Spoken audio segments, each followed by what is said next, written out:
காட்ட தாமதம் வேண்டாமம்மா.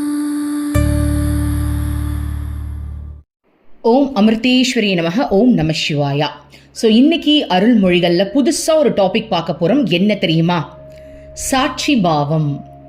சாட்சி பாவம்னா என்ன? ஆக்சுவலி இந்த அருள்மொழிகளில் அம்மா சொல்லி கொடுக்காத டாப்பிக்கே இல்லை. சாட்சி பாவம் பற்றி நிறைய பேர், ஆன்மீகவாதிகள் நிறைய பேர் வந்து சாட்சி பாவத்தில் இருங்க, சாட்சி பாவத்தில் பாருங்கன்னு சொல்லுவாங்க. ஆனால் அதனால் என்ன அப்படின்றது நம்மளுக்கு ஒரு கிளியரன்ஸ் இருக்கா அப்படின்னு பார்த்தா ஏதோ ஒரு டவுட் சுற்றிக்கிட்டே இருக்கும் இல்லையா? ஸோ இன்னைக்கு மகான்கள் எப்படிப்பட்ட சாட்சி பாவத்தில் இருக்காங்க அப்படின்றத அம்மா நம்மளுக்கு விளக்க போகிறாங்க. ஸோ நம்ம தெரிஞ்சுக்கலாம். லாஸ்ட்டாக என்ன டாபிக் முடிச்ச ஞாபகம் இருக்கா? அகங்காரத்தை வளர்க்காதீர்கள்.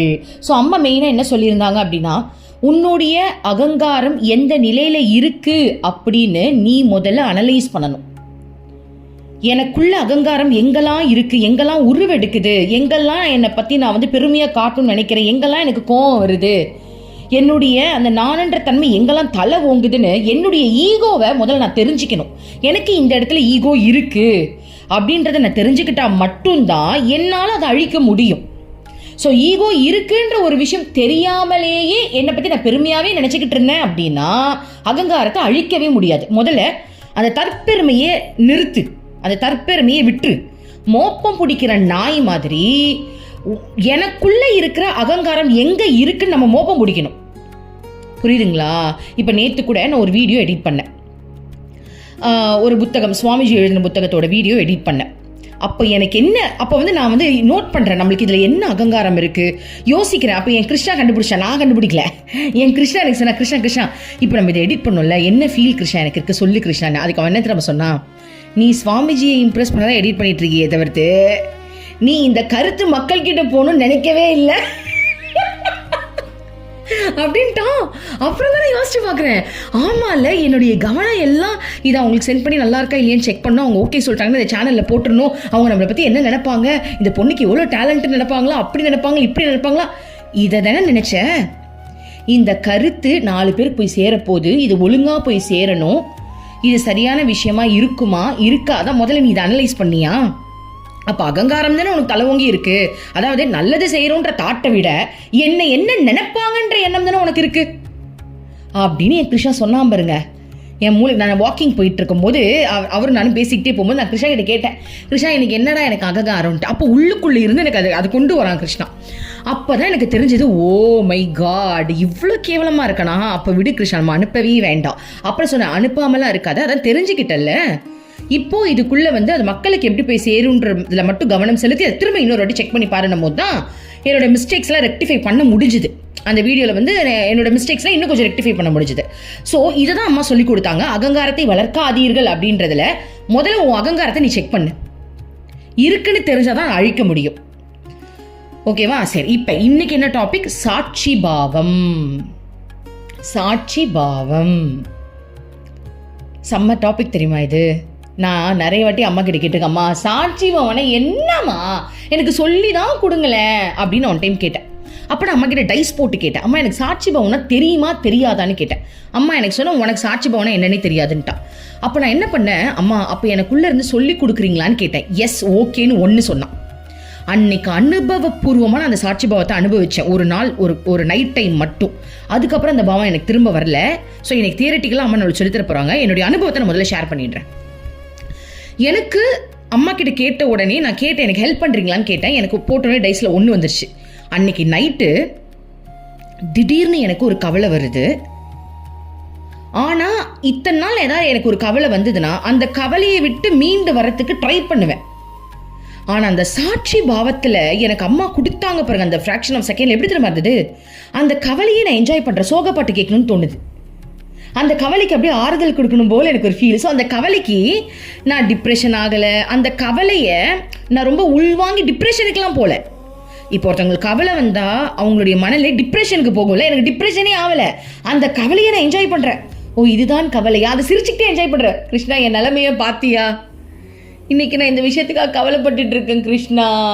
சோதனை மேல் சோதனை போதுமடா சாமி அப்படின்னு பாட்டு பாடிக்கிட்டு அந்த கவலையை, அதாவது உண்மையாகவே அது கவலை தான், அந்த கவலையை நான் என்ஜாய் தான் பண்ணேன். ஏன்னா எப்படி அம்மா ரெக்டிஃபை பண்ணிடுவேன் நம்மளுக்கு தெரியும்ல. ஓ அப்போ நான் கேட்குற அம்மாட்ட, அம்மா இதுதான் சாட்சி பாவமா? சாட்சி பாவம் என்பது அதில் பயம் வரல, அதில் கவலை வரல, அதில் டிப்ரெஷனுக்கு போகலை. அந்த உணர்வை நான் அனுபவிக்கிறேன், ஆனால் அந்த உணர்வின் தாக்கம் என்னை எதுவுமே பண்ணலை. உங்களுக்கு புரியுதா? அது அம்மா இப்போ இந்த சாட்சி பாவத்தில் எக்ஸாம்பிள் சொல்லும்போது நம்மளுக்கு புரிஞ்சிடும் பாருங்க. இதை நான் அனுபவித்தேன். அதாவது எனக்கு ஒரு கவலை, திடீர்னு அம்மா எனக்கு ஒரு கவலை கொடுக்குறாங்க. அந்த கவலையை நினச்சிக்கிட்டு நான் சந்தோஷமாக பாட்டு பாடுறேன். ஏன்னா அந்த கவலை வரும்போது சொல்லுவாங்களே, காதல் என்பது ஒரு விதமான சுகம்னு சொல்லுவாங்களா, அதை அனுபவித்தேன். அவ்வளோதான். காதலே ஒரு பெரிய வலி, அது அந்த வலியே சுகமா அப்படின்னு சொல்கிறாங்கல்ல, அந்த வழி தான் எனக்கு அம்மா கொடுத்தாங்க. அப்போ எனக்கு ஒரு காதல் உணர்வு கிருஷ்ணன் மேலே தான். அப்போது அந்த காதல் வந்து எனக்கு எப்படி இருக்குது அப்படின்னா, அது ஒரு கவலையாகவே ஒரு வருத்தமாக இருக்கிற மாதிரியான ஒரு சூழ்நிலையை எனக்கு வந்து அந்த உணர்வை கொடுத்துட்டாங்க. ஆனால் அதை நான் சுகமாக அனுபவிச்சேன்னா பார்த்துக்கோங்க, பாட்டு பாடிக்கிட்டு சுகமாக அனுபவிக்கிறேன். அதனாலே நான் சில சமயங்களை சொல்லுவேன் அம்மா கிட்ட, அம்மா எனக்கு ஏக்கத்தை கூட கொடுமா, ஏக்கமே ஜாலியாக தான்மா இருக்குது. கிருஷ்ணாவை நினச்சி ஏங்கிறது கூட அது ஒரு விதமாக அப்படியே ஏக்கத்திலே பாட்டு பாடிக்கிட்டு அழுதுகிட்டு நான் ஏதாவது பண்ணிக்கிட்டு அப்படியே அது அந்த ஏக்கத்தை கூட நான் ரசிக்கிறேன். ஸோ அந்த உணர்வு நிலையை எந்த ஒரு பாதிப்பும் இல்லாமல் அம்மா வந்து அன்னைக்கு நைட்டு மட்டும் என்னை அனுபவிக்க வச்சாங்க. அதுக்கப்புறம்லாம் அந்த மாதிரி அனுபவம் எனக்கு வரல. அதுக்கப்புறம் எனக்கு அதே கவலை வரும்போதெல்லாம் நான் ரொம்ப டிப்ரெஷனுக்கு போயிருக்கேன். ஒன்று டிப்ரெஷனுக்கு போயிடுவேன், இல்லை அதுலேருந்து மீண்டு வரத்துக்கு நிறைய அப்படியே போராடுவேன். அது சந்தோஷமாக அனுபவிக்கவே இல்லை நான். ஆனால் இப்போ எனக்கு புரிஞ்சிச்சு, அன்றைக்கி தான் எனக்கு புரிஞ்சு, ஓ இதான் சாட்சி பாவமா அப்படின்னு. ஸோ இதை அம்மா தியரிட்டிக்கலாக நம்மளுக்கு எப்படி சொல்லித்தராங்க அப்படின்னு பார்க்கலாம். சாட்சி பாவம் ஆன்மீக உணர்வின் உயர்ந்த நிலைக்கு சென்ற அம்மா சில நிமிடங்களில் அந்நிலையில் இருந்து இறங்கி வந்து பக்தர்களுக்கு தொடர்ந்து தரிசனம் தர ஆரம்பித்தார். ஒரு பிரம்மச்சாரி, அம்மா ஒரு மகான் நம்மை பார்க்கும்போது நம் ஸ்தூல தோற்றத்தை காணாமல் எல்லையற்ற பரம்பொருளை தான் பார்க்கிறார்கள் என்று சற்று முன் சொன்னீர்கள். ஆனால் மகான் சில நேரங்களில் நம் கடந்த காலத்தை பற்றியோ வருங்காலத்தை பற்றியோ கூறுவது உண்டு. இவையெல்லாம் நம் உடல் சம்பந்தப்பட்டதுதானே. நீங்கள் கூட இப்படி செய்தது உண்டு. அப்படி இருக்கும்போது மகானால் எப்படி ஸ்தூல தோற்றத்தை காணாமல் இருக்க முடியும் என்று கேட்டார். புரியுதுங்களா கேள்வி உங்களுக்கு? அதாவது ஒரு பிரம்மச்சரி அம்மாட்ட கேட்குறாங்க, அம்மா மகான்லாம் வந்துட்டு எங்கள் உடம்பை பார்க்க மாட்டாங்க, எங்கள் உடம்புக்குள்ளே இருக்கிற அந்த ஆத்மாவை தானே பார்ப்பாங்கன்னு சொல்கிறீங்க. ஆத்மாவை மட்டும் பார்க்குறவங்க ஏன் பூர்வ ஜென்ம வாழ்க்கையில் நீ இப்படி வாழ்ந்த, வருங்காலத்தில் நீ இப்படி இருக்க போற, அப்போ அவங்க வந்து பாடியை பார்க்குறாங்கன்னு தானே அர்த்தம். நாங்கள் வாழ்ந்த அந்த வாழ்க்கையை பார்க்குறாங்கன்னு தானே அர்த்தம். ஸோ பாடியை கூட விடுங்க, நாங்கள் வாழ்ந்த அந்த வாழ்க்கையை எங்களை கம்பேர் பண்ணுறாங்கன்னு தானே அர்த்தம். நீங்கள் எங்கள் வெறும் ஆத்மாவாக பார்த்தீங்கன்னா எங்கள் ஆத்மாக்குள்ளே இருக்கிற வளர்ச்சியை தானே பார்க்கணும். போன ஜென்மத்தோடு எங்களை கம்பேர் பண்ணுறீங்க, வருங்காலத்தை வச்சு எங்களை கம்பேர் பண்ணுறீங்க அப்படின்னா என்னுடைய வாழ்க்கையை நீங்கள் கெஸ் பண்ணுறீங்க தானேம்மா. அப்போ எப்படிமா மகான்கள் வந்துட்டு வெறும் உங்கள் ஸ்தூலத்தை உங்கள் உடலை தாண்டி இருக்கக்கூடிய ஆத்மாவை தான் பார்க்குறாங்கன்னு எப்படி சொல்கிறீங்க? அப்போ எங்களுடைய வாழ்க்கையெல்லாம் நீங்கள் கணிச்சு எங்களை கெஸ் பண்ணுறீங்க தானே, இவ இப்படி அவ அப்படி அப்படின்னு நீங்கள் எங்களை கெஸ் பண்ணுறீங்க தானேம்மா. நீங்கள் அப்போ என்னுடைய உடம்பையும் சேர்த்து தானேம்மா பார்க்குறீங்க அப்படின்னு கேட்குறாங்க. உங்களுக்கு கேள்வி புரிஞ்சிருச்சா? அப்போ நீங்கள் ஆத்மாவை தாண்டி நீங்களும் தானே எங்களை பார்க்குறீங்க, எங்களை ஒரு பாடியாக பார்க்குறீங்க. என்னை வந்து இந்த வேலை நீ என்ன ஒரு தொழிலாளியாக பார்க்குறீங்க. போன ஜென்மத்தில் ஒரு தொழிலாளியாக இருந்தக்க என்ன ஒரு தொழிலாளியாக நீங்கள் தானே பார்த்தீங்க. வருங்காலத்தில் நீ இப்படி ஒரு ஆள் ஆக போறேன்னு நீங்கள் எனக்கு சொல்கிறீங்க அப்படின்னா என்னுடைய உடல் என்னுடைய நிலை இப்படி ஆக, நான் ஒரு பெரிய வந்து மெஜிஷியன்ற ஒரு மியூசிக் டைரக்டர் ஆக போகிறேன் அப்படின்னா அப்போ நீங்கள் என்னுடைய உடலை தானே பார்க்குறீங்க, நான் கற்றுக்கிட்ட அந்த விஷயங்களை தானே பார்க்குறீங்கம்மா. அப்போ நீங்கள் வந்து ஆத்மாவை மட்டும் பார்த்தவங்களா இருந்தீங்க அப்படின்னா என்னுடைய ஆத்மாவுக்கு தேவையான விஷயங்களை தானே பார்த்துருப்பீங்க. என்னுடைய ஆத்மா தூய்மை அடைஞ்சிச்சு, அகங்காரத்தை விட்டுருச்சு, கடவுளை நினைக்குது, ஆத்மா வந்து இப்போ நானுன்ற தன்மையை இழக்குது, அப்படி தானே பார்க்கணும். அப்போ போன ஜென்மத்தில் நீ இந்த தொழில் செஞ்சுக்கிட்டு இருந்த, இனிமேலுக்கு இந்த தொழில் நீ செய்ய போறேன்னா நீங்க சொல்றீங்கன்னா நீங்களும் அந்த ஆத்மாவை தாண்டி உலக வாழ்க்கை சம்பந்தப்பட்ட விஷயங்களை வச்சு நீங்க என்ன பாக்குறீங்க தானே. அப்ப மகான்கள் அப்படி தானே பாக்குறாங்க. அப்புறம் நீங்க எப்படி அப்படி சொன்னீங்க, வெறும் மகான்கள் வந்து வெறும் ஆத்மாவை தான் பார்ப்பாங்கன்னு எப்படி சொல்றீங்க அப்படின்னு கேட்குறாங்க. ஆக்சுவலி இப்போதான் எனக்கே கேள்வி புரியுது. அதை வந்து விரிவாக சொல்லும் போது நான் அம்மாட்ட பிரார்த்தனை பண்ணிட்டு தான் வந்தேன். முன்னாடியே இதை படித்து பார்த்தேன். அப்போ அம்மா கிட்ட பிரார்த்தனை பண்ணிட்டு தான் வந்தேன், அம்மா கொஞ்சம் நல்லா புரிய வச்சு நீயே தெளிவுபடுத்திடுமான்ட்டு. ஸோ கேள்வியை அம்மா தெளிவுபடுத்திட்டாங்க. Okay fine. அடுத்ததுக்கு இப்போ என்ன சொல்கிறாங்கன்னு பார்ப்போம். அம்மா மகான்கள் தம்மிடம் வருவோரது ஸ்தூல தோற்றத்தை காண்பது இல்லை. அம்மா என்ன சொல்றாங்க, மகான்கள் என்கிட்ட வர குழந்தைங்களோட உடம்ப நான் பார்க்கறது கிடையாது. ஓகே, எல்லையற்ற பரம்பொருளை தான் காண்கின்றார்கள் என்று மீண்டும் சொல்கின்றேன். ஸோ அவங்க எல்லாருமே எல்லையற்ற அந்த பரம்பொருளை தான் பார்க்குறாங்க, அந்த ஆத்மாவை தான் பார்க்குறாங்க. அவர்கள் உங்களுடன் பேசக்கூடும். அதனால் என்ன பாருங்க, அவர்கள் உங்களுடன் பேசக்கூடும். அதனால் என்ன, உங்களுடன் பேசும்போது அவர் ஒரு சாட்சியாக மட்டுமே இருக்கிறார். உங்களுக்கு பலனளிக்குமே என்றுதான் அவர் பேசுகின்றார். அவரது பேச்சினால் உங்களுக்கு ஆன்மீக தூண்டுதல் கிடைக்கின்றது. மெய்ப்பொருளை பற்றி காண நேர்த்திக்காவது உங்களுக்கு ஒரு உணர்வு கிடைத்திருக்கிறது. மெய்ப்பொருளை பற்றி கன நேரத்திற்காவது உங்களுக்கு ஒரு உணர்வு கிடைத்திருக்கிறது. அதற்காக தான் அவர் பேசுகின்றார். இல்லாவிட்டால் அவர் மௌனமாக இருக்கதான் விரும்புகின்றார். மௌனத்தின் வடிவம் அவர். ஸோ என்ன சொல்றாங்க அப்படின்னா, அம்மா என்ன சொல்றாங்க, மகான்கள் உண்மையாவே உன்னுடைய ஆத்மாவை தான் பார்க்குறாங்க. அப்படி அவங்க உன்னுடைய முன்ஜென்ம வாழ்க்கையை பற்றி பேசுகிறாங்க அப்படின்னா, வருங்காலத்தை பற்றி பேசுகிறாங்க அப்படின்னா, அது உன்னுடைய நன்மைக்காக தான், உன்னுடைய ஆன்மீக வளர்ச்சிக்காக தான் இருக்குமே தவிர்த்து அவங்க உன்னுடைய ஆத்மாவை தான் பார்க்குறாங்க. ஏன்னா மகான்கள் எப்பவுமே மௌனமாக இருக்க தான் விரும்புகிறாங்க. அவங்க பேசுகிறாங்க அப்படின்னா அது உன் நல்லதுக்காக மட்டும்தான். புரியுதுங்களா? இப்போ கடந்த காலத்தில் நான் இப்படி இருந்தேன் அப்படின்ற ஒரு விஷயத்த அம்மா எனக்கு சொல்கிறாங்கன்னா, அது என்னுடைய ஆன்மீக வளர்ச்சிக்கு ஒரு மிகப்பெரிய ஆயுதமாக இருக்க போகுது அப்படின்றதுனால கூட அதை சொல்லலாம். உன்னுடைய வளர்ச்சிக்கு தேவையான விஷயங்களை மட்டும்தான் அம்மா பேசுவாங்க. ஏன்னா அம்மாவுக்கு பேசவே பிடிக்காது. அம்மா அவங்களுக்கு மௌனம் தான் பிடிக்கும். அதையும் தாண்டி உன்னை பற்றி ஒரு வார்த்தை சொன்னா கூட அவங்களுக்கு ஆக்சுவலி பேசவே பிடிக்காது. ஆனால் அந்த வார்த்தையை சொல்லணும்னு சொல்கிறாங்க, கஷ்டப்பட்டு அதை அமைதியிலேருந்து வெளில அதை சொல்கிறாங்க அப்படின்னா சும்மாவா சொல்லுவாங்க? யோசிச்சு பாருங்க. சும்மாவா வெட்டி கதையை பேசுவாங்க? அவங்க என்ன நம்பலாம்? மனுஷங்க தான் வெட்டி கதை பேசுவாங்க. 100% வெட்டி கதையை தான் பேசுவாங்க. ஆமாவா இல்லையா? வெட்டி கதை தான். ஏன்னா அது இயல்பு, மனிதர்களுடைய இயல்பு. மகான்கள் அப்படியா? மகான்களுக்கு பேசவே பிடிக்காது. அப்போ வாயை திறந்து உன்னை பற்றி ஒரு விஷயத்த அவங்க சொல்கிறாங்க அப்படின்னா முழுக்க முழுக்க 100% அந்த வார்த்தை சொல்கிறதுனால உனக்கு ஆன்மீக முன்னேற்றம் வரப்போகுதுன்றதுனால தான் அவங்க சொல்கிறாங்களே தவிர்த்து இல்லைன்னா அவங்களுக்கு பேசவே பிடிக்காதுன்றாங்க. ஓகே, அடுத்தது, ஒரு மகான் பேசும்போது உண்மையில் அவர் பேசவில்லை, அவரது உடல் பேசுகிறது. அதை அவர் ஒரு சாட்சி பாவத்தில் பார்த்து கொண்டு இருக்கிறார். ஒரு மகான் உறங்கும் போது அவர் உண்மையில் உறங்குவது இல்லை, அவர் உடல் உறங்குவதை அவர் பார்த்து கொண்டு இருக்கிறார். அவர் வேலை செய்யும் போது வேலை செய்யாமல் இருக்கிறார், அவரது உடல் வேலை செய்கிறது, அவர் சாட்சியாக இருக்கிறார்.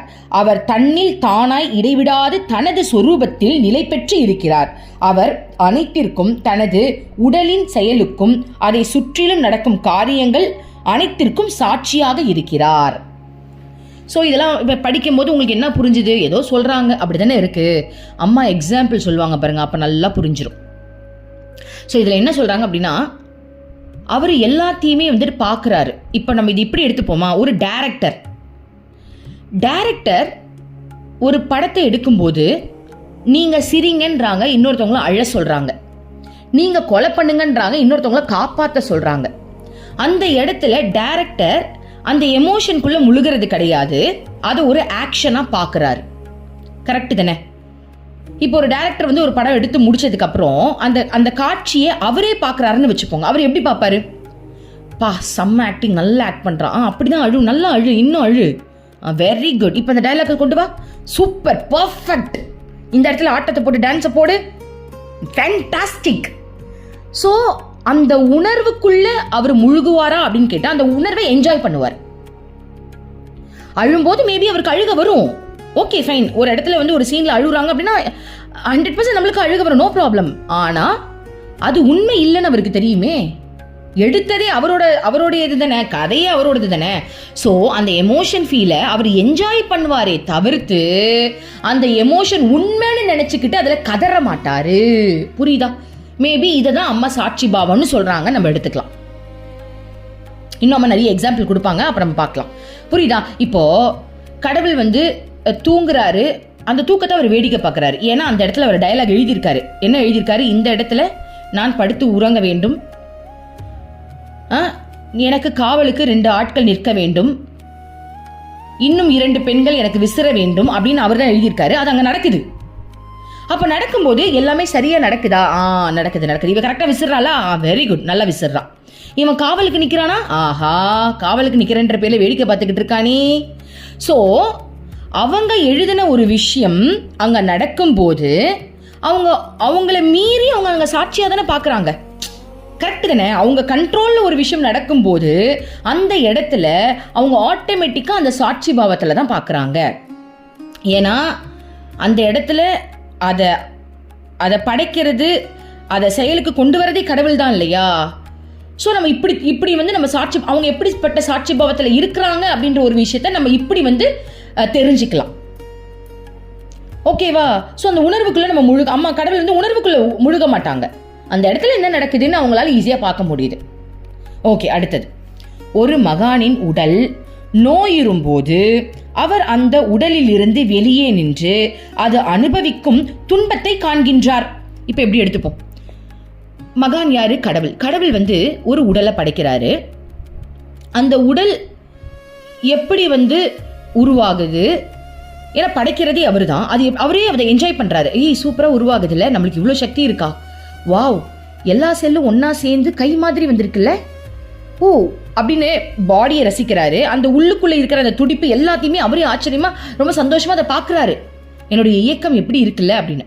அப்போ அவர் தான் தயாரிக்கிறாரு. அப்ப அப்படிப்பட்ட ஒரு பாடிக்கு ஒரு உடல் நோய் வரும்போது, ஓ இந்த நோய் வந்தா இப்படி வலிக்குதா, எப்படி வலிக்குதுல்ல பா, ஓ காலில் அடிபட்டுருச்சு, அந்த இடத்துல பாரு, ஓ இந்த மாதிரி ரத்தம் ஒழுகும் போது இந்த இடத்துல இந்த மாதிரி காயமா மாறுதா அப்படின்னு அவருடைய படைப்புன்றதுனால தானே அவரால் அந்த சாட்சி பாவத்தில் பார்க்க முடியுது. ஆனா அந்த படைப்புக்குள்ள அனுபவிக்கிற நமக்கு தான் அது கஷ்டமா இருக்கு. கரெக்ட் தானே? அப்போ அம்மா சொல்றாங்க, மகான்கள் வந்து உடல்ல என்ன நடக்குதுன்றத அவங்க சாட்சியா பாக்குறாங்க அப்படின்னா அவங்களுடைய பாடி, அவங்க தயாரிச்ச பாடி, அந்த பாடியில என்ன மாதிரியான சேஞ்சஸ் நடக்குதுன்றத அவங்க சாட்சியா தான் பார்ப்பாங்க. ஏன்னா அவங்க தயாரிச்சதில்ல அது. இப்போ ஒரு மகானுக்கு ஒரு நோய் வருது அப்படின்னா ஆக்சுவலி அது அவங்களோட நோயே கிடையாது, வேற ஒருத்தவங்களுடைய கர்மாவை தான் அவங்க வாங்கிக்கிறாங்க. அப்படி எடுத்துப்போம். ஓகே, இப்போ என்னுடைய கர்மாவை வந்து என்னுடைய மகான் வாங்குறாங்க அப்படின்னா, என்னுடைய அம்மா வாங்குறாங்க அப்படின்னா அவங்க சாட்சியா தான் பார்ப்பாங்க. ஏன்னா அது அவங்களோட நோயே கிடையாது. என்னோட நோயை அவங்க உடம்புல வச்சிருக்காங்க அப்படின்னா, சாரி மம்மி, என்னோட நோயை அவங்க உடம்புல அவங்க வச்சிருக்காங்க அப்படின்னா, பாரு இந்த கிருத்திக் கிருஷ்ணா இப்படிலாம் இப்படிதான் அனுபவிச்சிருப்பா போல் இருக்கு. ஐயோ, இப்படியா வயிறு வலிக்கும், இப்படியா கை வலிக்கும், இப்படியா கால் வலிக்கும், இப்படிதான் வலிக்குது போல அவளுக்கு. ஸோ அவங்கள்தான் அதாவது இன்னொருத்தவங்களை எடுத்து அவங்க அனுபவிக்கிறதுனால அந்த வலியை வந்துட்டு அவங்க உள்ள முழுகாம அந்த வலியை வேடிக்கை பார்க்குறாங்க. ஓகே, ஸோ அப்படி வச்சுக்கலாம். அடுத்தது, அவர் புகழ்படும் போது, நிந்திக்கப்படும் போது அதே போல் உடலில் இருந்து வெளியில் நின்று அதை பார்க்கிறார். ஸோ அவங்க வந்து அவங்கள பெருமையா பேசினாலும் சரி, அவங்கள வந்து தூற்றி பேசினாலும் சரி, அதே மனநிலை தான் அவங்களுக்கு இருக்கு. ஓகே, அதை வந்து ஒரு சாட்சி பாவத்தில் தான் பார்க்குறாங்க. யாராவது, அதாவது எப்படின்னா, ஓ இப்போ ஒரு ரோபோ எடுத்துக்கோங்க, இப்படி எடுத்துப்போம், ஒரு ரோபோ எடுத்துக்கோங்க. ஒரு ரோபோ என்ன பண்ணுது அப்படின்னா, ஒரு ஏலியன் எடுத்துப்போம், ரோபோ வேணாம், ஏலியன் எடுத்துப்போம். ஒரு ஏலியன் பூமிக்கு வருது. அதோட பாடி வேற மாதிரி இருக்கு, ஆனால் அது ரொம்ப நல்ல ஏலியன். அது என்ன பண்ணுது, நான் இந்த பூமிக்கு வந்துட்டேன் அப்படின்னா உங்களை மாதிரி என்னால் மாற முடியும்னு சொல்லுது. அப்படியா, எங்களை மாதிரி மாறிக்கோ அப்படின்னு நம்ம சொல்கிறோம். அது மாறிடுச்சு. திடீர்னு கொஞ்ச நேரத்தில் அதுக்கு ஸ்வெட் ஆகுது, உடம்புல தண்ணி ஊற்றுது. அது பார்க்குது, ஏன் என் உடம்புல தண்ணி ஊற்றுது? நம்ம சொல்கிறோம், இது பேர் வேர்வை, இது இப்படி தான், நீ கொஞ்சம் ஒர்க் பண்ணல, இப்படி நடந்தல்ல, ஸோ அதனால் வேர்வை வருது. ஓ அப்படியா, அப்போ அது சாட்சி பாவத்தில் பார்க்குது. இதுவே ஒரு மனுஷன் எப்படி பார்ப்பான், சே ஏசி கூட இந்த வீட்டில் இல்லை, எப்படி ஸ்வெட் ஆகுது பாரு, எனக்கு ஸ்வெட் ஆனாலே பிடிக்காது. அப்போ அந்த வேர்வையை அவன் சாட்சி பாவத்தை பார்க்கல. அவன் ஏன்னா அதை அனுபவிக்கிறான்ல, அவன் நினைக்கிறான்ல, அதனால சில பேருக்கு அது இரிட்டேட் ஆகுது. இப்போ இன்னொன்று, நல்லா தண்ணி குடிக்கிறான், அந்த ஏழு தண்ணி குடிக்குது, தண்ணி குடித்த உடனே அதுக்கு உச்சா வந்துடுது. அப்ப அது நம்ம கிட்ட கேக்குது, ஏய் பாடியில எனக்கு எதுவும் ஃபீல் ஆகுது. அப்ப நம்ம சொல்றோம், நீ தண்ணி குடிச்சல்ல, அது இப்ப வெளியே வரப்போகுது அப்படின்னு. ஓ அப்படியா, நீ பாத்ரூம் போ, அது வரும் அப்படின்னு நம்ம சொல்றோன்னு வச்சுப்போம். அது பாத்ரூம் போகுது, அதை கூட அது சாட்சியா தான் பாக்குது. ஓகேவா? இதுவே ஒரு மனுஷன் என்ன பண்ணுவோம், அப்பயே நினைச்சேன் நிறைய தண்ணி குடிச்சாலே எனக்கு பாத்ரூம் வந்துடும், அதுக்கு தான் நான் தண்ணியே குடிக்கிறது இல்லை. அதாவது என்ன சொல்ல வரேன் அப்படின்னா, சாட்சி பாவத்துல இருக்கிறவங்களுக்கு அது ஒரு பொருட்டு கிடையாது. ஆனா அந்த பாவத்துல மூழ்கி இருக்கிறவங்களுக்கு அது மிகப்பெரிய சம்பவமா மாறுது. புரியுதுங்களா? சாட்சி பாவம் என்பது பட்டும் படாமல் இருப்பது. சாட்சி பாவத்தை தாண்டின விஷயம் என்பது அதுக்குள்ள ஊடுருவி அது எந்து எனக்கு பிடிச்சிருக்கு எனக்கு பிடிக்கலன்னு நானென்ற தன்மையில இருக்கிறது. ஓகே, இன்னும் நிறைய எக்ஸாம்பிள் வரும்னு நினைக்கிறேன். அம்மா ஏன்னா முன்னாடி அம்மாட்ட நான் கேட்டுட்டேன், அம்மா எனக்கு எக்ஸாம்பிளோட சொல்லணும்னு நான் சொல்லிட்டேன். அதனால அம்மா நம்மளுக்கு ஏதோ எக்ஸாம்பிள் சொல்றாங்க, அடுத்தது பார்ப்போம். இப்போ இதுல என்ன சொல்லியிருந்தாங்க, புகழப்படும் போதும் நிந்திக்கும் போதும் அவருக்கு அது சாட்சி பாவத்தில் தான் பார்க்குறாரு. இப்போ இது எக்ஸாம்பிள் எடுத்துப்போம். இப்போ ஏலியன் அது என்ன பண்ணுது, நம்மள மாதிரி உடல் எடுத்துருச்சு. அப்போ என்ன பண்ணுறாங்க, ஏலியனை பார்த்து வாவ், ஒருத்தவங்க சொல்கிறாங்க, ஒரு கேங் சொல்லுது, வாவ் சூப்பராக இருக்கு, நீ ரொம்ப அழகாக இருக்க. அதுக்கு லாங்குவேஜே தெரிலன்னு வச்சுப்போம், அது சைலண்டாக நிற்கும். என்ன சொல்கிறாங்க, அப்போ நான் எக்ஸ்பிளைன் பண்ணுவேன், நீ ரொம்ப அழகாக இருக்கேன்னு சொல்கிறாங்க. ஓ இதுதான் அழகா, ஓகே ஃபைன், அவ்வளோதான் அந்த ஏலியன் சொல்லு, வேறு எதுவும் எனக்கு தெரியாது. லாங்குவேஜே தெரியாதவங்களுக்கு என்ன பேசினாலும் நம்ம அப்படியே தானே பார்ப்போம், சாட்சி பாவத்தில் பார்ப்போம். ஓ இப்படி ஹேர் இருந்தால் அழகுன்னு அர்த்தமா, ஓகே குட். ஓ இந்த மாதிரி கண் இருந்தால் அழகுன்னு அர்த்தமா, ஓகே ஃபைன், அவ்வளோதான் முடிஞ்சிருச்சு. அந்த அழகுக்கு அது அடிப்பணியாது. அந்த அவங்க வர்ணிக்கிறதுனால அதுக்கு அப்படியே ஒரு பெருமைக்கு அது போகாது. ஏன்னா அதை பற்றி தான் அதுக்கு தெரியவே இல்லையே, அப்படி எங்கே அது போகுது. கரெக்டா? இப்போ இப்படி எடுத்துப்போம், அதே ஏலியனை கழுவி ஊத்துறாங்க, அறிவு கெட்ட அது இதுன்னு பயங்கரமாக திட்டுறாங்க. அப்பயும் அது சைலண்டாக என்ன பண்ணுறாங்க, உன்னை திட்டுறாங்க. அப்படியா, ஏன் திட்டுறாங்க, நீ இந்த விஷயம் பண்ணல, ஸோ அவங்களுக்கு அது பிடிக்கல. ஓஹோ ஓகே ஃபைன், அவ்வளோதான் முடிஞ்சிருச்சு. ஏன்னா அதுக்கு எதுக்குள்ளேயுமே அது இன்வால்வ் ஆகலை. இது கவலை, இது வருத்தம் அப்படின்ற ஒரு விஷயத்துக்குள்ளேயே அது போகலை, அதுக்கு எதுவுமே தெரியாது. அப்போ நான்ன்ற தன்மையில் அது இல்லவே இல்லை, அதுக்கு எல்லாமே புதுசு. ஸோ எல்லாமே புதுசு அப்படின்ற ஒரு ஜீவனுக்கும் அவங்களால அதை சாட்சி பாவத்தில் பார்க்க முடியும். இந்த கேட்டகரி அனைத்தும் அறிஞ்ச இறைவன் இருக்கார் இல்லையா, அவருக்கு எல்லாமே தெரியும், அவருக்கு தெரியாதே ஒண்ணுமே கிடையாது. இந்த இடத்துல கோபம் வரும், இந்த இடத்துல இவன் கவலைப்படுவான், இந்த உணர்வு நிலையை படைச்சவருக்கு உணர்வை பத்தி தெரியாதா, அப்புறம் எப்படி அந்த உணர்வுக்குள்ள அவர் அடிக்ட் ஆவாரு? ஸோ அந்த ஏலியனையும் நான் கடவுளையும் மகானையும் நம்ம எப்படி சொல்லலாம் அப்படின்னா, அனைத்தும் தெரிந்த இறைவனுக்கும் சாட்சி பாவத்தில் இருக்க முடியும், ஒன்றுமே தெரியாதவங்களும் சாட்சி பாவத்தில் இருப்பாங்க. எக்ஸாம்பிள், ஒன்றுமே தெரியாதவங்க யார் தெரியுமா? இப்போ குழந்தை எடுத்துக்கோங்க. குழந்தை விளையாடிக்கிட்டு இருக்கும்போது திடீர்னு ஒரு பாம்பு வருது, அந்த பாம்பை பிடிச்சி அதுவும் விளையாடும், அது பார்க்கும், அது சாட்சி பாவத்திலே பார்க்கும், ஏய் வளையுதில்ல, ஏய் நெளியுதுல, ஓய் நாக்கு காட்டுது அப்படின்னு அது பாட்டுக்கு விளையாடும். ஏன்னா அது ஒரு சாட்சி பாவம் தான். என்ன சாட்சி பாவம், அது எப்படி வளையுது எப்படி நெளியுது, ஏன்னா அதுக்கு பயமே இல்லை, அதுக்கு அதுனா என்னன்னே தெரியல. ஸோ ஒன்றுமே தெரியாமல் நான்ன்ற தன்மையை இழந்து இருக்கும்போது சாட்சி பாவம் வருகிறது. அதே போல் அனைத்தும் அறிந்த இறைவன் எல்லாமே நான் தானே, என் உடம்பை பார்த்தா நானே பயப்படுவேன். கோவமா, அதுவும் எந்த தாண்டா, நான் படிச்சதுடா, அதுக்கு நான் ஏன்டா ஃபீல் பண்ண போறேன். இன்னும் கோவ உணர்வுல இது இந்த மாதிரி நடக்குது, சந்தோஷ உணர்வுல நீ துள்ளி குதிக்கிற, அனைத்தும் என்னோடது தான், ஒன்றும் கவலை கிடையாது. நான் படித்த உணர்வை வச்சு நீ என்னையே சொல்லும் போது எனக்கு என்ன ஃபீலிங்ஸ் வரப்போகுதுன்னு அனைத்தும் அறிந்த இறைவன் அந்த தன்மையில் இருக்கிறதுனால அவங்களுக்கு அந்த சாட்சி பாவத்தில் இருக்க முடியுது. ஓகே, அடுத்தது பார்ப்போம். ஸோ இப்போதைக்கு மகானை பற்றி அம்மா சொல்கிற கருத்தை மட்டும் எடுத்துக்கோங்க.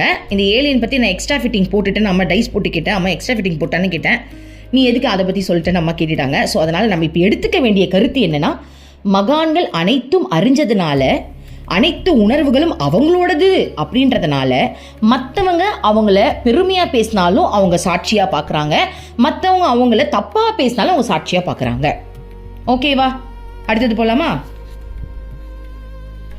மகான்கள் உடல் படும் துன்பங்களை ஒரு சாட்சியாக நின்றபடி பார்க்கிறார். கோபத்தையும் பிறர் தம்மீது கூறும் அவதூறுகளையும் பார்த்து சிரிக்க அவரால் முடியும். அவர் உடலே அல்ல, அவர் போத ஸ்வரூபமானவர். உணர்வுக்கு எப்படி கோபம் வரும்? அதை அவமானப்படுத்துவதும் எப்படி? அது முடியவே முடியாது. ஒரு மகான் பேருணர்வு சொரூபம். அதனால் அவர் அவமானத்தாலும் கோபத்தாலும் பாதிக்கப்படாமல் இருக்கிறார். ஸோ ஒரு மிகப்பெரிய ஆனந்தத்தின் ஸ்வரூபம் தான் இறைவன் அப்படின்னும் போது ஒரு கோபத்தாலேயோ ஒரு அவமானத்தாலேயோ அவரை பாதிப்படைய வைக்க முடியாது. இதை ஒரு எக்ஸாம்பிள் பார்க்கலாமா? ஓகே, இப்போது ஒரு நாள் என் வீட்டில் நடந்த சம்பவம்.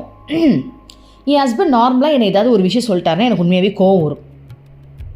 ஓகே, ஏதாவது ஒரு விஷயம் சொல்கிறாருன்னா கோவம் வந்துடும். நான் எதிர்த்து பேசுவேன்.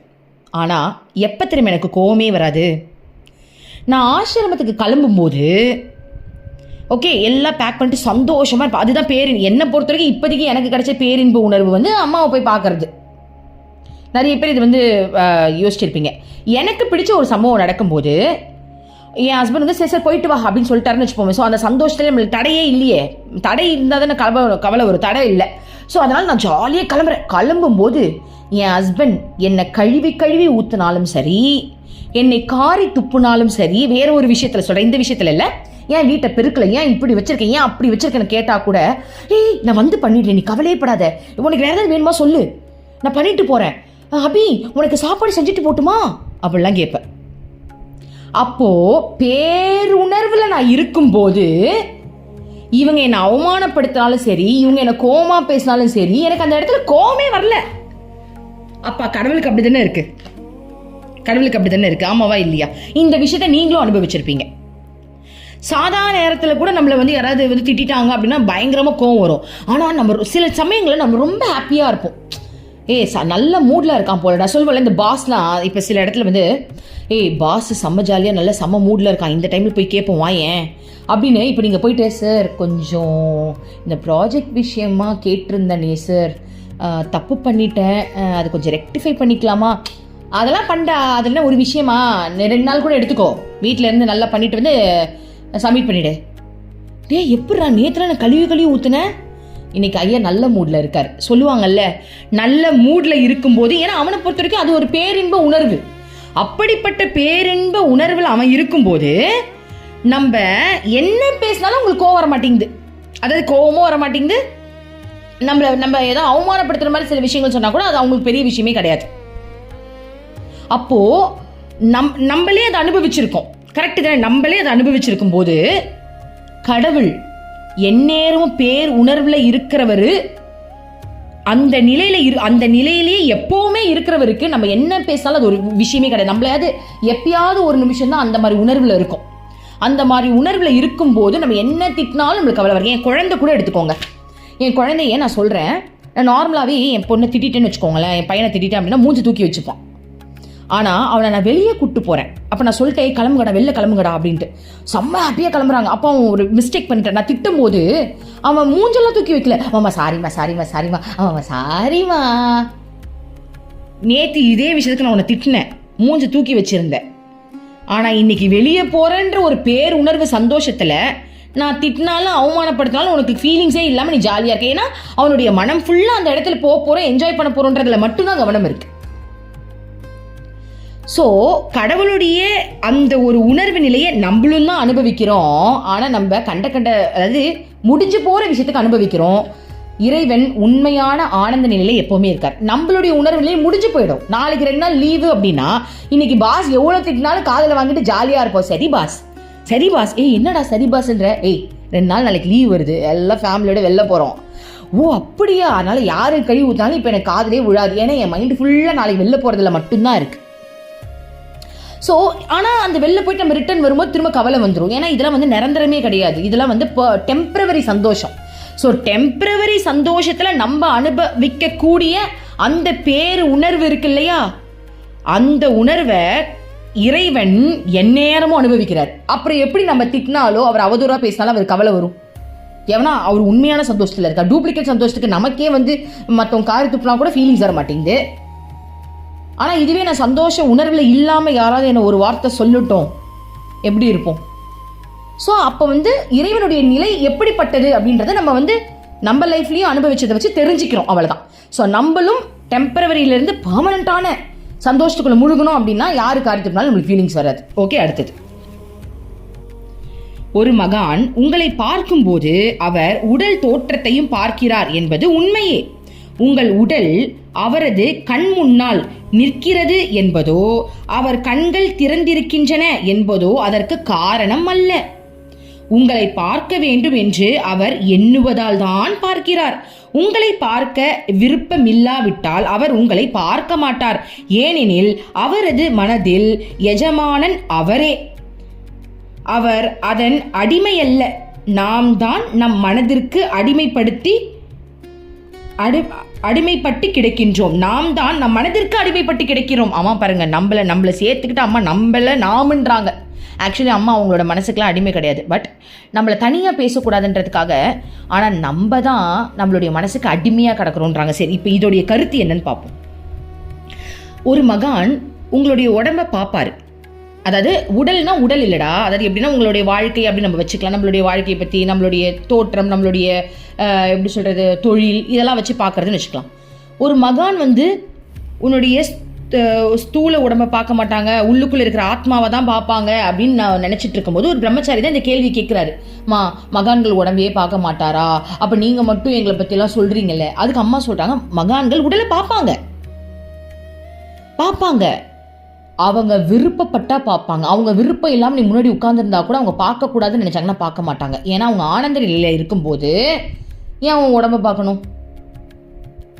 எக்ஸாம்பிள், 2 எக்ஸாம்பிள் வச்சுக்கலாம். 1, என் உடம்புல ஒரு நோய் இருக்கு, என்னால் வலி தாங்க முடியல. அந்த நேரத்தில் அம்மா என் உடலை பார்க்குறா அப்படின்னா கருணையின் அடிப்படையில் அம்மா என் உடலை பார்க்குறாங்க. ஓகே, இவ என் பிள்ளை ஆயிட்டா, நம்ம சொல்கிறதெல்லாம் இவ கேட்குறா. என் குழந்தைக்கு உடம்பு முடியலன்னும் போது அந்த இடத்துல என்னுடைய உடலை பார்த்து அம்மா அதை கிளியர் பண்ணுறாங்க. ஆனால் அம்மா ரோட்டில் போயிட்டுருக்காங்க, ஒரு காரில் போகிறாங்க, ஆல்ரெடி நடந்த ஒரு சம்பவம், வேனில் போயிட்டுருக்காங்க. அந்த இடத்துல ஒரு ஆக்சிடெண்ட். ஆனால் அம்மா அதை பார்த்தும் பார்க்காத மாதிரி ட்ராவல் பண்ணிட்டு போயிட்டே இருக்காங்க. இது ஆல்ரெடி ஒன் டைம் நம்மளுக்கு இந்த சம்பவம் நடந்திருக்கு இல்லையா? ஒன் டைம் போகும்போது அம்மா எல்லா பிரம்மச்சாரிகளையும் திரும்பிடுங்க, அந்த சைட் பார்க்காதீங்க, உங்களுடைய தியானத்தில் அது உங்கள் மனக்குழப்பத்துக்கு ஆளாகும். அப்போ அம்மா கடவுள் தானே, ஏன் அந்த ரோட்டை கிராஸ் பண்ணி போகிறாங்க, இறங்கி அந்த ஆக்சிடென்ட்டுக்கு ஏதாவது பண்ணலாம்ல அப்படின்னு கேட்டால், ஆக்சிடென்ட் ஆன அந்த இடத்துல அவங்க கடவுள் இல்லாமல் வாழ்ந்திருக்கலாம். கடவுளை பற்றி ரொம்ப நினைக்காம அவங்களுடைய வாழ்க்கை, அதாவது யாரு கடவுளை மையமாக வச்சு வாழ்கிறாங்களோ, யார் ஒருத்தர் இறைவனே கதின்னு வாழ்கிறாங்களோ, யார் ஒருத்தர் மகான் சொன்னதை கேட்டு வாழ்கிறாங்களோ, அவங்களுடைய உடலுக்கு எந்த பாதிப்பு வந்தாலும் முதல்ல இறங்கி காப்பாற்றுறது இறைவனாக தான் இருக்கும். அது நம்மளுடைய அம்மாவாக தான் இருக்கும். ரீசெண்டாக பார்த்தோம்ல, ஒருத்தர் ஆக்சிடென்ட் முன்னாடியே அம்மா சொல்லிட்டாங்க, உனக்கு ஆக்சிடென்ட் ஆக போது, நிறைய நாமஜபம் பண்ணு, கடவுளை நினைச்சுக்கிட்டே இருன்னு சொல்லிட்டாங்க. ஸோ அவர் அதே பண்ணதுனால, கடவுளை நினைச்சுக்கிட்டே இருந்ததுனால தான் கடவுள் அம்மாவால் நாங்கள் காப்பாற்ற முடிஞ்சுது. ஆனால் இந்த இடத்துல ஒரு ஆக்சிடென்ட் நடந்தது, அது ஒரு உடல் தான். ஏன் அம்மா என்ன சொல்கிறாங்கன்னா, என் கண்ணுக்கு முன்னாடி ஒரு உடல் இருந்தும் நான் பார்க்கக்கூடாதுன்னு நினச்சேன்னா நான் பார்க்க மாட்டேன். அதை நம்ம இதுக்கு எக்ஸாம்பிள் எடுத்துக்கலாம், புரியுதுங்களா? ஸோ அம்மா என்ன சொன்னாங்க, ஒரு மகான் நினச்சா ஒரு உடலை பார்ப்பாங்க, பார்க்க வேணான்னு நினச்சா நீ கண்ணு முன்னாடி இருந்தால் கூட பார்க்க மாட்டாங்க. அதுதான் என் குழந்தைக்கு உடம்பு முடியல, ஸோ உன்னுடைய பாடியை நான் பார்ப்பேன், ஏன்னா நீ நானே கதின்னு வாழ்ந்துட்டு இருக்கேன். ஆனால் என் கண்ணு முன்னாடி ஒரு ஆக்சிடென்ட் நடந்தால் கூட நான் அதை பார்க்கல. ஏன் பார்க்கல அப்படின்னா, அவங்களுடைய வாழ்க்கையை என்கிட்ட ஒப்படைக்கல, அவங்களுடைய கர்மாவின் விதிப்படி அவங்க வாழ்க்கையில நடந்துட்டு இருக்கு. ஸோ நான் ஒரு சாட்சியா நின்று பார்த்துட்டு போயிட்டே இருப்பேன்.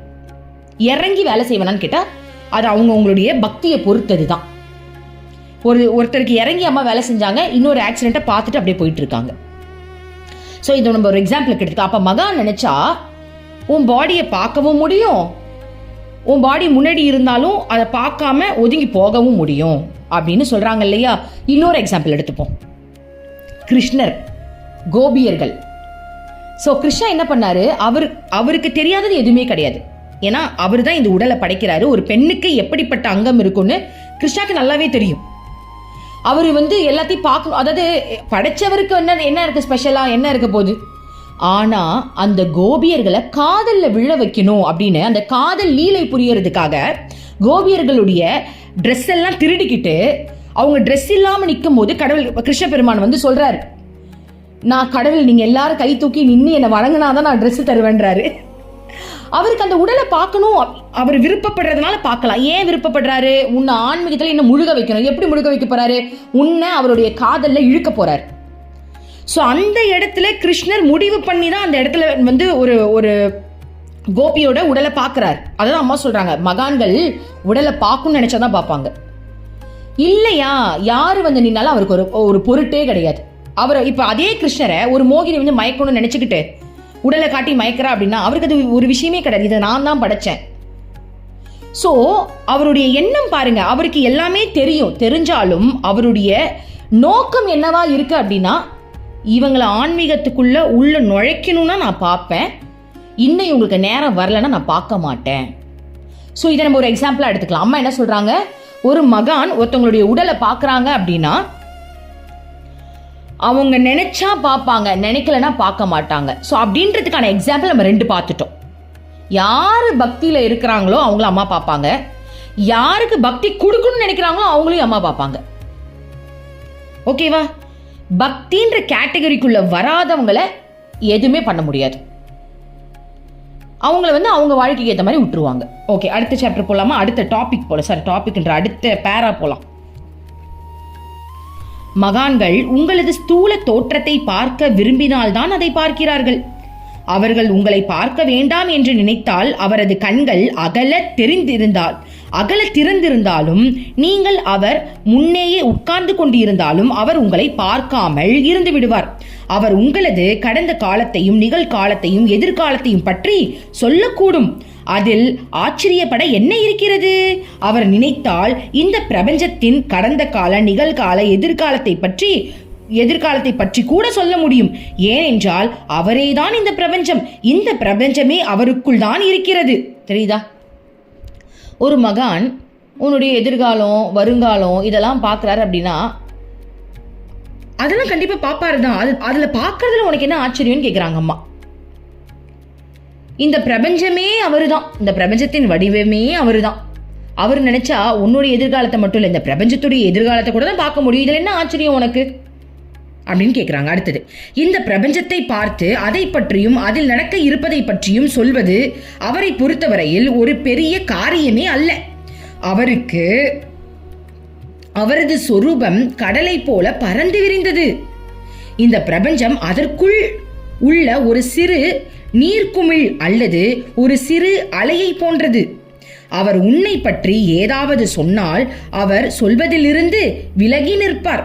ஒரு சாட்சியாக இருந்து அதை சொல்கின்றார். அவர் சாதாரணமாக இது போன்று ஒருவரது வாழ்க்கையை பற்றி கவலைப்படுவதே இல்லை. உலகத்தில் என்ன நடக்கிறது என்பது போன்றவைகளை அவர் பேசுவதே இல்லை. அவர் எப்போதும் தியானத்திலேயே இருக்கிறார். அதாவது அம்மா என்ன சொல்றாங்கன்னா, இறைவன் இந்த உலகையே படைச்சவர். அவரு நினைச்சார்னா இந்த உலகத்துடைய விதியையே சொல்ல முடியும். என்ன நடக்க போகுது, என்ன நடந்துகிட்டு இருக்கு, அடுத்தது எந்த கலியுகமா இல்லை வேற ஏதாவது ஒரு யுகத்துக்கு பேர் வச்சு புதுசா வரப்போதா, எல்லாமே அவரால் சொல்ல முடியும். இதுல என்ன ஆச்சரியம்? ஆனா அவருக்கு நீ வாழ்ற வாழ்க்கைலாம் ஒரு பொருட்டே கிடையாது. ஏன்னா இது எல்லாமே மாயை தான். இப்படிப்பட்ட மாய உலகத்துல இருக்கும்போது உன்னை பத்தி அவர் சொல்றாரு அப்படின்னா அவருக்கு சொல்லணும்னே அவசியம் கிடையாது. அவருக்கு அது ஒரு விஷயமே கிடையாது. ஆனா அந்த இடத்துல கூட உன்னுடைய வாழ்க்கை, அதாவது இந்த பிரபஞ்சமே ஒரு நீர்க்குமிழ் தான். அப்படிப்பட்ட கடல்ல ஒரு சின்ன நீர்க்குமிழ்ன்றாங்க. அந்த நீர்க்குமிழ், இந்த பிரபஞ்சத்தை சொல்றாங்க அந்த நீர்க்குமிழ். அந்த நீர்க்குமிழுக்குள்ள இருக்கிற நீ யாரு முதல்ல? ஆனா உன்னை பத்தி அவர் எடுத்து ஒரு விஷயத்த சொல்றாரு அப்படின்னா அவருடைய கருணையை தெரிஞ்சுக்கோ. உன்னை ஆன்மீகத்துல அடுத்த நிலைக்கு உயர்த்தணுன்றதுக்காக தான் அவர் சொல்றாரு. சோ உன்னை பத்தி ஒரு மகான் பேசுறாங்க அப்படின்னா அது மிகப்பெரிய பாக்கியம். எனக்கு ஏன் அந்த பாக்கியத்தை கொடுத்தீங்கன்னு கேட்குற மாதிரி இருக்கும் உன் கேள்வின்றாங்க. அப்படித்தானே இப்போ வந்துருச்சு. அம்மா, ஏன் மகான்கள் உடலை மட்டும் என்னமோ ஆத்மாவை பார்ப்பாங்கன்னு சொன்னீங்க, ஆனால் உடலை தானமா பார்க்குறாங்க அப்படின்னு கேள்வி கேட்டல. அந்த கேள்விக்கான ஆன்சர் என்ன தெரியுமா? அவர் உன் உடலை பார்க்கறது மிகப்பெரிய மிகப்பெரிய எப்படிடா ஒரு பெரிய தியாகம்டா. அவர் உன் உடம்பை பார்க்கறது சாதாரண விஷயம் கிடையாது. அது எவ்வளோ பெரிய பெனிஃபிட் தெரியுமா? அவர் எவ்வளோ பெரிய விஷயத்த உனக்கு பண்றாரு தெரியுமா? அது ஒரு பெரிய ஒரு புனிதமான ஒரு விஷயம் தெரியுமா? அப்படிப்பட்ட பிச்சையை உனக்கு போடுறாரு தெரியுமா? அதை நீ ஏன் பண்றாருன்னு கேட்குறியான்ற அளவுக்கு இருக்கு அம்மாவோட பதில். அப்படித்தானே இருக்கு. நம்ம ஒரு பொருட்டே கிடையாதுன்ட்டாங்க. அவர் அப்படிப்பட்ட அகலமாக விரிஞ்ச ஒரு கடல் மாதிரி, அதில் இருக்கிற ஒரு நீர்க்குமிழ் தான் இந்த பிரபஞ்சம். அதுக்குள்ளே இருக்கிற நம்ம யார்? அப்போ அதை விட ஒரு ரொம்ப ஒரு சாதாரண ஒரு விஷயம் தானே. அப்படிப்பட்ட ஒரு மனிதனை உன்னுடைய வாழ்க்கையில் நடக்கக்கூடிய சில சம்பவங்களை சொல்லி உன்னை சுட்டி காட்டுறாங்க, உன்னை உடலாக பார்க்குறாங்க அப்படின்னா அது எவ்வளோ பெரிய பாக்கியம். அந்த பாக்கியத்தையே என்கிட்ட கேள்வியாவா கேட்குற? அப்போ அந்த பிரம்மச்சாரி நினச்சிருப்பார், ஐயோ இவ்வளோ பெரிய பாக்கியமா, அதை நான் கேள்வியாக கேட்டதே ரொம்ப தப்பு போல் இருக்கு அன்ற அளவுக்கு எனக்கே ஃபீல் ஆகுது இப்போ. ஓகே, அடுத்தது பார்ப்போம். ஸோ அவர் எப்போவுமே தியான நிலையில் இருக்கிறவராம். இப்போ அம்மா அதுக்கு சூப்பரான ஒரு விஷயம் சொல்கிறாங்க. இந்த தியானம் என்று சொல்லை பற்றியும் தவறாக புரிந்து கொள்ளக்கூடும். நல்லா தெரிஞ்சுக்கோங்க. இப்போ நான் அம்மா தியானம்னு ஒரு விஷயம் சொன்னால கடவுள் எப்போவுமே தியானத்தில் தான் இருப்பாருன்னு, அதை நான் சொன்ன உடனே நீ தவறாக புரிஞ்சுப்ப. ஏன்னு சொல்லுங்க. ஏன்னு அம்மா சொல்றாங்க பாருங்க. உங்கள் தியானத்தையும் மகானின் தியானத்தையும் ஒப்பிட்டு பார்க்காதீர்கள். நீங்கள் தியான நிலையை அடைவதற்காக செய்யும் இடைவிடாத முயற்சியையே தியானம் என்கின்றீர்கள். டே, நீ தியானமே முதல்ல பண்ணல. நீ முதல்ல தியானமே பண்ணலடா. நீ தியானம் பண்ணணும்னு எடுக்கிற ஸ்டெப்பு தான் கண்ண மூடி உட்கார்ந்து இருக்கிறது, உன் மூச்சை கவனிக்கிறது, கடவுளுடைய வடிவத்தை ஒண்ணு விடாம நினைக்கிறது. தியான நிலைக்கான ஒரு ஸ்டெப்பை தான் நீ எடுத்துக்கிட்டு இருக்க. அந்த தியான நிலையை நீ அடையணுன்றதுக்கான ஒரு முயற்சி, ஒரு ப்ராசஸையே நீ தியானம்னு சொல்றியே. நீ இன்னும் தியானமே பண்ண ஆரம்பிக்கல. அம்மா சொல்லுவாங்கல்ல, அதாவது பாயாசம் செய்ய போகிறோம் அப்படின்னா அந்த என்ன இப்போ நீங்கள் வந்து அந்த பாயாசத்துக்கு தேவையான பொருளை எடுக்கும் போதே எதுக்கு இந்த பொருள் பாயாசம் செய்ய அப்படின்னு தான் சொல்லுவீங்க. எதுக்கு இந்த சக்கரை பாயாசம் செய்ய, எதுக்கு இந்த பால் பாயாசம் செய்யதான் எடுக்கிறையே தவிர்த்து நீ இன்னும் செஞ்சு முடிக்கல. அந்த மாதிரி நீ எதெல்லாம் நான் தியானம் பண்ணுறேன் நான் மெடிடேஷன் பண்ணப்பா, நேற்றெல்லாம் மெடிடேஷன் பண்ணப்பா, இன்னைக்கு இதை மெடிடேஷன் பண்ணிட்டு இருக்கப்பா, நீ எதெல்லாம் சொல்றியோ அது பேர் மெடிடேஷன் இல்லை. நீ மெடிடேஷன் பேர் வச்சுக்கிட்ட, அது பேர் ப்ராசஸ். நீ தியான நிலையை அடையிறதுக்கான ஒரு ப்ராசஸையே நீ தியானம் நினைச்சுக்கிட்டு இருக்க. நீ வாயில சொல்ற தியானமும் மகான்கள் பண்ற தியானமும் ஒன்னே கிடையாது. நீ அதோட ப்ராசஸ் தான் பண்ணிக்கிட்டு தியானம்னு சொல்லிக்கிட்டு இருக்க. ஆனா மகான்களுடைய தியானம் வேற, நீ கம்பேரே பண்ணாதன்னு அம்மா சொல்றாங்க.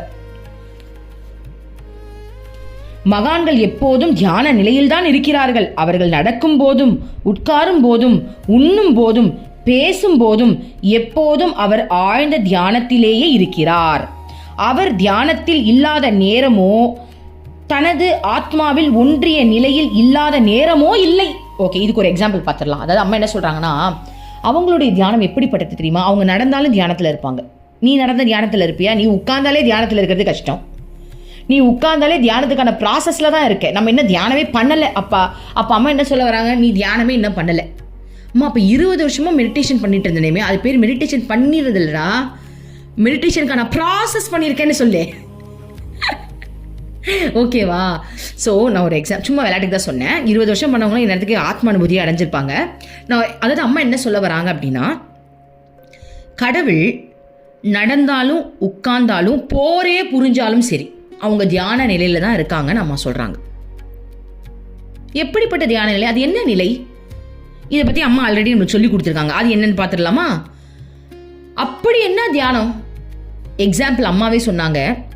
ஒரு காதலன் காதலி, திடீர்னு ஒருத்தருக்கு வந்து ஒருத்தவங்க மேல காதல் வந்துருச்சு. தன்னை அறியாமலேயே காலையிலிருந்து நைட்டு தூங்குற வரைக்கும் அவங்களோட நினைப்பிலேயே இருப்பாங்க. எந்த முயற்சியுமே அவங்க பண்ணல. அவங்களுடைய முயற்சி இல்லாமலேயே அந்த பொண்ணோட ஞாபகம் அந்த பையனோட ஞாபகம் வந்துகிட்டே இருக்கு அப்படின்னா இதுதான் தியான நிலை. அந்த நிலையை தான் சொல்றேன். உடனே லவ் பண்ணா தியானம் நினைச்சுக்க கூடாது.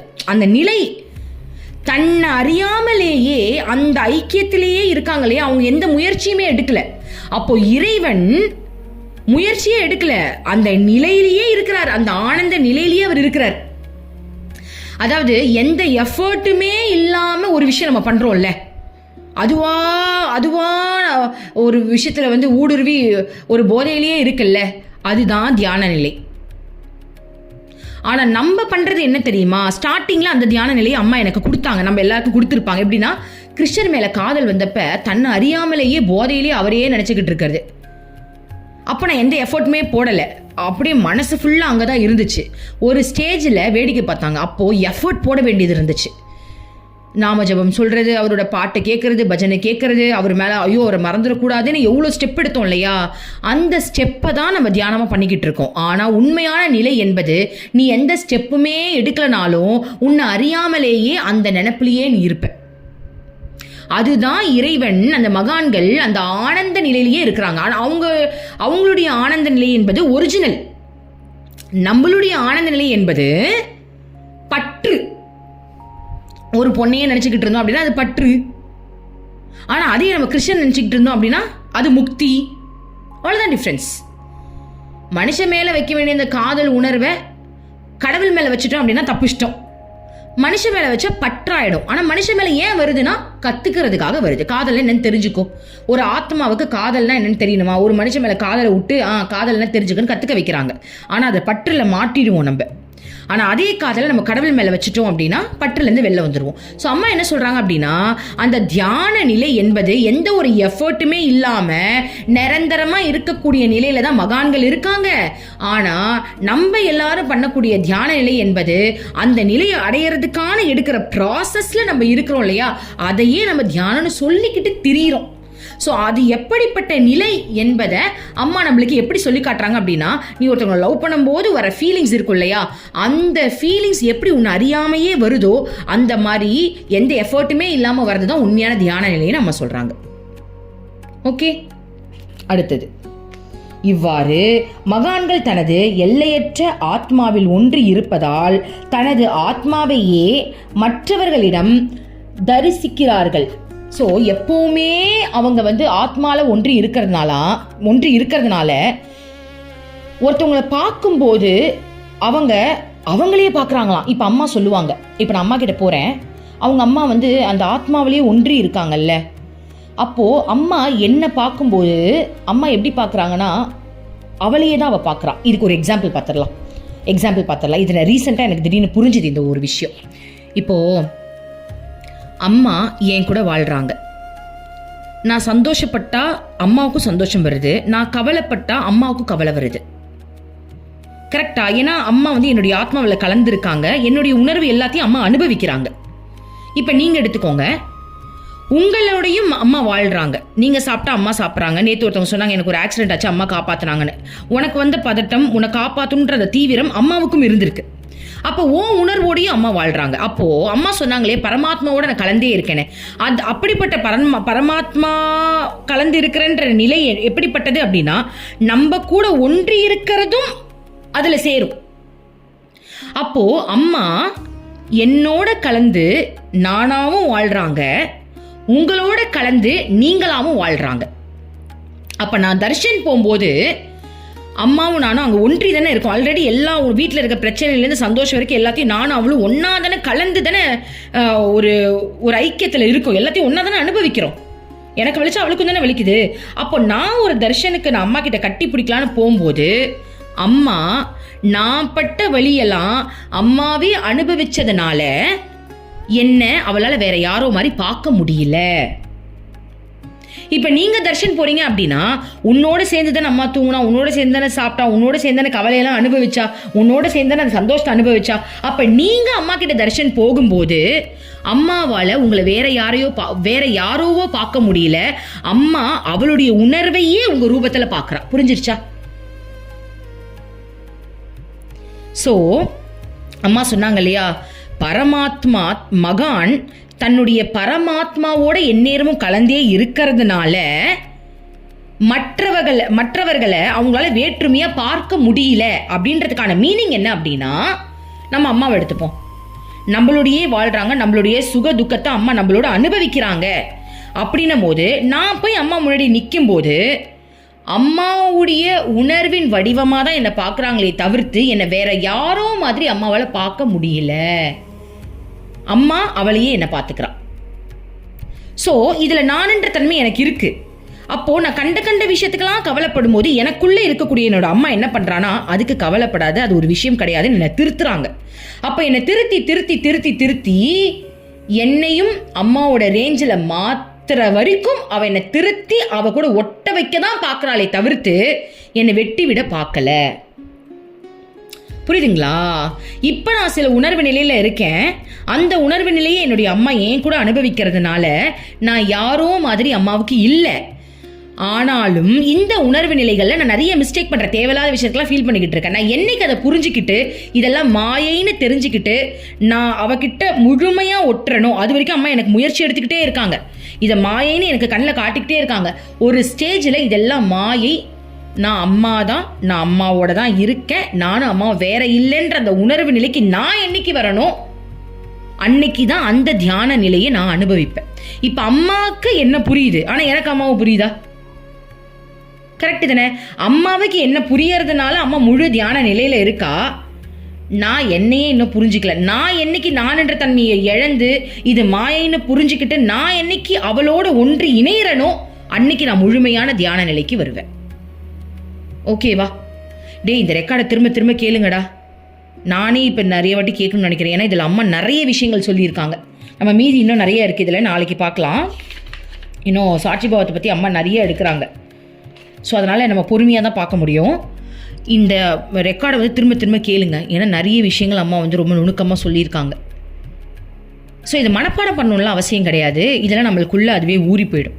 அதெல்லாம் அம்மா பார்த்துப்பாங்க. ஓகே அம்மா, ரொம்ப சூப்பராக சொல்லி கொடுத்தீங்கம்மா. ஒரு வார்த்தை தான் அம்மாட்ட சொன்னேன், அம்மா இது என்னமோ சுற்றி வளைச்சி இருக்குது, தயவுசெய்து எனக்கு புரிய வைமா எக்ஸாம்பிள் சொல்லின்னு சொன்னேன். அம்மா எனக்கு தெரிஞ்சு நல்ல அழகான எக்ஸாம்பிள்ஸ்லாம் சொல்லியிருக்காங்கன்னு நம்புகிறேன். அம்மா ரொம்ப நன்றிம்மா, நல்லா புரிய வச்சிங்கம்மா. ஓம் அமிர்தேஸ்வரி நமக. ஓம் நம சிவாயா. மனமே உனக்கு சொந்தம், ஒருவரும் இல்லை என்ற உண்மையை ஒரு நாளும் நீ மறந்திடாதே.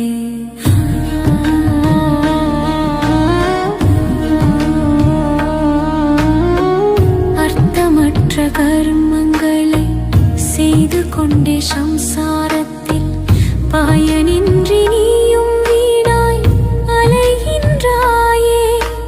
காயமது மாயமதனை சவம் என்று உணர்ந்து கொண்டு சத்தியத்தை அறிந்திட நாம் வழி தேடுவோம். நிலையில்லா உலகினை நிஜமென்று